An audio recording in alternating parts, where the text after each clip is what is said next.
नमस्कार मित्रांनो, आज आपण एका अशा विषयावर बोलणार आहोत जो तुमच्या पुरुषार्थाचा आणि स्वाभिमानाचा पाया हलवून टाकू शकतो.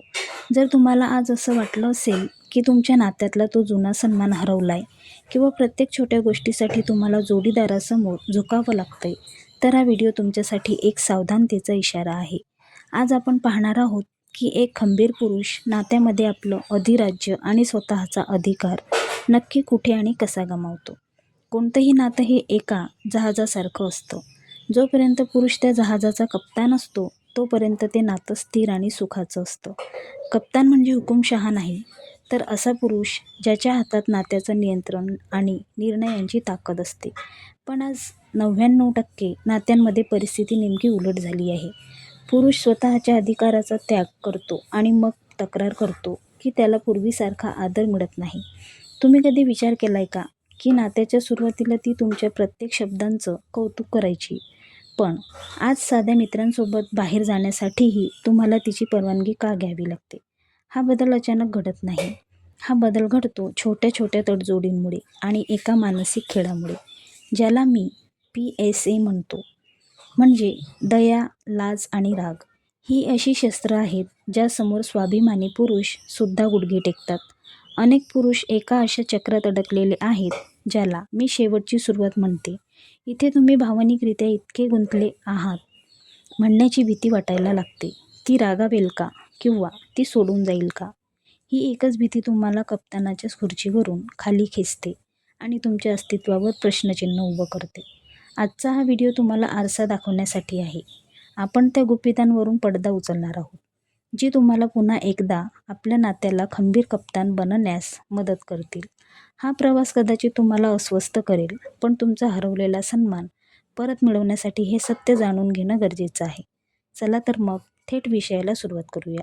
आता आपण त्या मूळ कारणाकडे वळूया जिथे ही सत्ता आणि अधिकार गमावण्याची पहिली ठिणगी पडते. बऱ्याच पुरुषांना असं वाटतं की हे सगळं लग्नानंतर किंवा नातं खूप जुनं झाल्यावर अचानक घडतं, पण तसं नाही. याची मूळ कारणं तुमच्या पहिल्या भेटीत, तुमच्या पहिल्या डेटमध्ये दडलेली असतात. आठवून पहा, जेव्हा तुम्ही एखाद्या स्त्रीला पहिल्यांदा भेटायला बोलावता तेव्हा तुम्ही संपूर्ण तयारी केलेली असते. तुम्ही तिला सांगता, आपण शनिवारी संध्याकाळी 7 वाजता या ठिकाणी भेटूया. तिथे आपण हे जेवण करूया आणि त्यानंतर आपण इथे फिरायला जाऊया.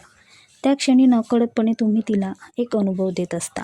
तुम्ही तुमची कल्पकता, तुमची साधनं आणि तुमची निर्णय क्षमता वापरून एक विश्व तयार करता आणि तिला त्यात आमंत्रित करता. ती जेव्हा तुमच्या त्या आराखड्याला हो म्हणते तेव्हा ती केवळ एका जेवणाच्या प्लॅनला होकार देत नसते, तर ती तुमच्या नेतृत्वाचा, तुमच्या कर्तृत्वाचा आणि तुमच्या अधिकाराचा स्वीकार करत असते. इथपर्यंत सगळं अगदी योग्य आणि नैसर्गिक असतं, कारण तुम्ही तुमच्या मूळ स्वभावात असता, एक निर्माता आणि एक मार्गदर्शक. पण खरी गडबड तेव्हा सुरू होते जेव्हा नातं थोडं जुनं होतं आणि तुम्ही कम्फर्ट झोनमध्ये जाता. जसा जसा काळ लोटतो तसा पुरुष आपलं स्वतःचं अधिराज्य किंवा त्या नात्यावरचं नियंत्रण सैल सोडू लागतो. इथे नियंत्रणाचा अर्थ हुकुमशाही किंवा कोणावर तरी जबरदस्ती करणं मुळीच नाही. इथे नियंत्रणाचा अर्थ आहे तुमचे स्वतःचे नियम, तुमची स्वायत्तता, तुमची तत्त्व आणि तुमची जीवन जगण्याची पद्धत. पुरुष प्रामुख्याने 2 घातक कारणांमुळे आपला हा जन्मजात अधिकार गमावतो. पहिलं कारण म्हणजे भीतीपोटी दिलेली चुकीची सवलत. आजच्या स्पर्धेच्या युगात अनेक पुरुषांना एक अनामिक भीती सतावत असते.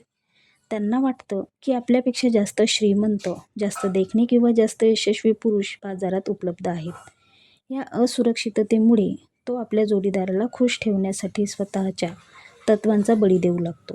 तो विचार करतो की मी जर हिच्या सगळ्या अटी मान्य केल्या, हिच्या प्रत्येक लहरीनुसार वागलो, तर ही मला सोडून जाणार नाही.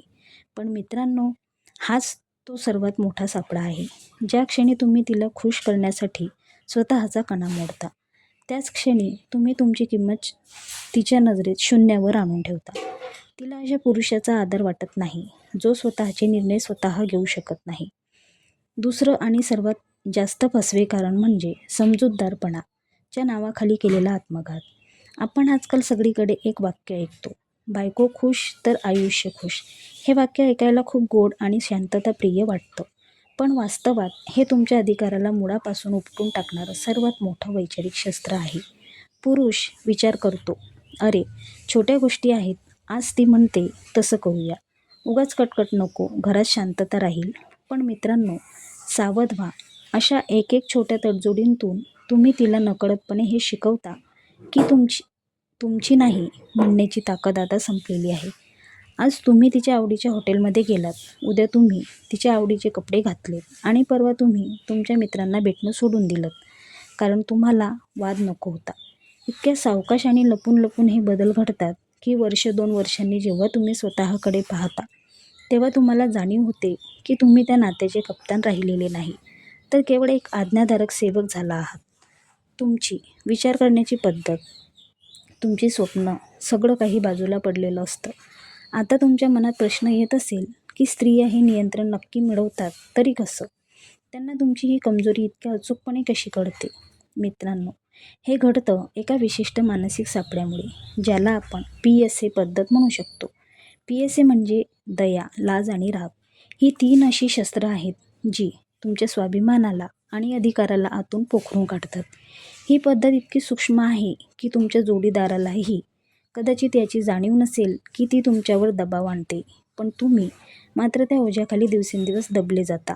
चला तर मग एखाद्या युद्धाच्या डावपेचासारखं हे PSA अस्त्र नक्की कसं चालवलं जातं हे विस्ताराने समजून घेऊया. या युद्धाची पहिली पायरी म्हणजे दया. कधीकधी तुमची जोडीदार स्वतःला इतकी केविलवाणी, असहाय्य किंवा बिचारी दाखवते की तुम्हाला स्वतःबद्दलच अपराधी वाटू लागतं. तुम्हाला तुमच्या पुरुषार्थाची आठवण करून दिली जाते की तुम्ही तिचे रक्षणकर्ते आहात.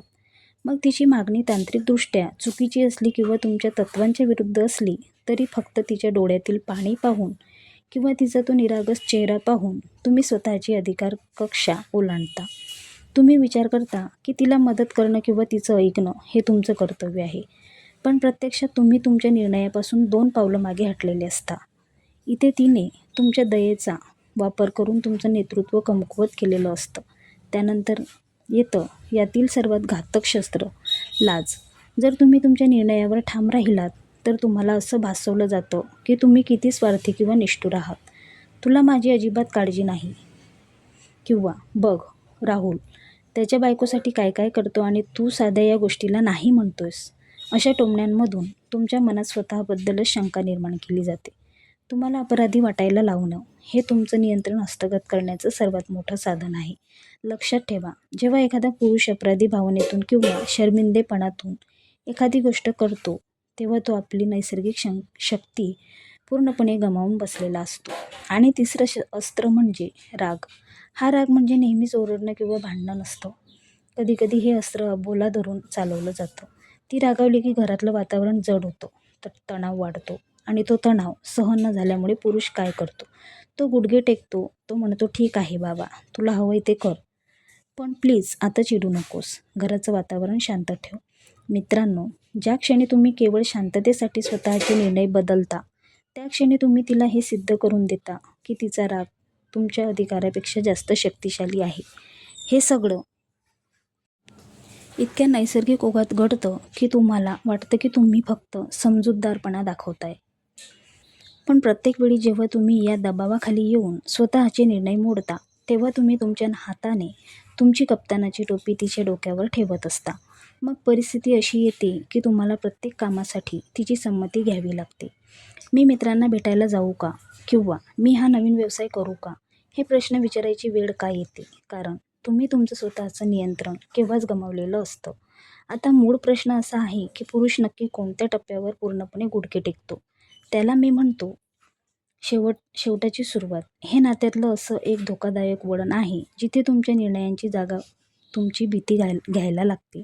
हा बदल नक्की कधी घडतो? जेव्हा तुम्ही नात्यात भावनिकरित्या इतके गुंतून जातात की नाही म्हणण्याची शक्ती कमी होते. या क्षणी तुमची जोडीदार अशी मागणी करते जी तुमच्या तत्त्वांना पटत नाही.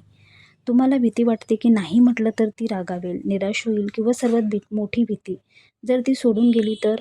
या भीतीपोटी तुम्ही स्वतःचा ताठपणा मोडता आणि विचार करता की तिला खुश ठेवणं म्हणजेच नातं टिकवणं आहे. पण मित्रांनो, ही भीती जगातील सर्वात मोठी लबाड आहे. ती सांगते की झुकल्यामुळे नातं टिकेल, पण प्रत्यक्षात तुम्ही जितके झुकता तितकाच तुमच्यावरचा आदर कमी होत जातो. जरा विचार करा, जर एखादी स्त्री केवळ तुमच्या एका नाहीमुळे तुम्हाला सोडून जाणार असेल, तर ती आधीच मनातून गेलेली असेल. तिचं आकर्षण तुमच्या खंबीरपणावर असतं. जेव्हा तुम्ही भीतीपोटी स्वतःचे अधिकार सोडता, तेव्हा तिचं तुमच्यावरचं आकर्षणही संपतं. अनेक पुरुष आज समान भागीदारीच्या नावाखाली आपली नेतृत्वाची भूमिका सोडून देतात.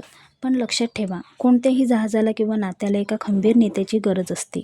स्त्रिया अशा पुरुषाचा सन्मान करतात, जो संकटात डगमगत नाही आणि दबावाखाली आपली तत्त्व बदलत नाही. याचा अर्थ असा नाही की तुम्ही क्रूर व्हायचं आहे. तिला तिच्या भावना व्यक्त करण्याचा पूर्ण अधिकार आहे. ती रागावेल, रडेल, पण एक कप्तान म्हणून तुमचं काम तिला केवळ खुश करणं नाही, तर नात्याला योग्य दिशा देणं आहे. ती प्रौढ आहे.